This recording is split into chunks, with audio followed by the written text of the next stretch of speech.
Okay, so let's try this one. Say we have cosine is -1/5 in quadrant 2. And so, yeah, before the one that we had, before knowing where your theta is or knowing what quadrant is still important, we need to know what's positive or negative. Previous example was all positive because it was in quadrant 1. Alright, so cos is negative in quadrant 2, and I want to find sine 2 theta and tan of 2 theta. Well, I'm going to go ahead and I know my sine of 2 theta. I'm going to write it from my memory or, well, for the test from your memory. So that, and tan 2 theta I don't know, but I do know it is sine of 2 theta over cos of 2 theta. And again, you can memorize tan 2 theta if you want to, otherwise you can use this. So we're going to find sine of 2 theta first because that will help us here. So let's see, again, I'm going to draw out a triangle.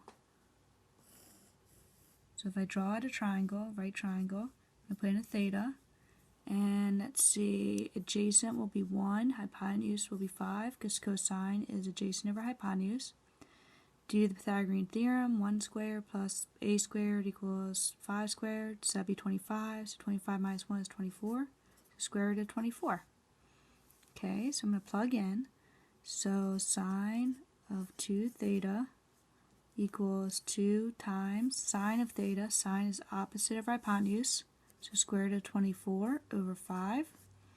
Cosine of theta, so 1 over 5. And we're in quadrant 2, so in quadrant 2, and I can draw it out, quadrant 2 would be here. That is where my x is negative, so it'd be a -1/5, but my y is positive, so it's still a positive, well, square root of 24 over 5. So positive sign. Okay, so let's multiply this out.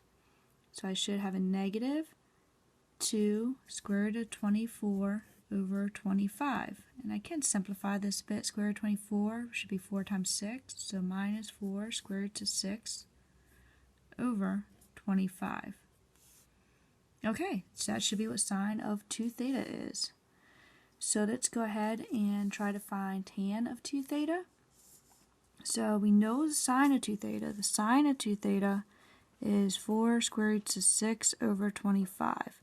And we're going to be dividing it, that's what that fraction bar means, by whatever my cosine of 2 theta is. So let's find my cosine of 2 theta. Cosine of 2 theta is cos squared minus sine squared, theta, theta.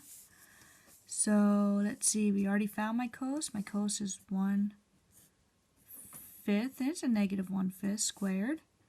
My sine was square root of 24 over 5 squared.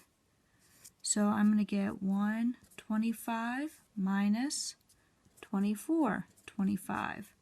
So that should be -23 over 25.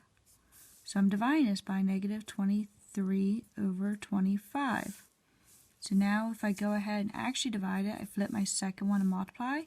So 4 square root of 6 over 25 times 25 over -23. Hey, look at that, my 25's cancel. Nothing else simplifies because 23 is prime, so I just get 4 root 6 over 23, negative, because my 23 was negative. That's what my tan of 2 theta would be. So that's how we can use the double Egholm formulas. And we can also use them to actually prove some identities in a bit.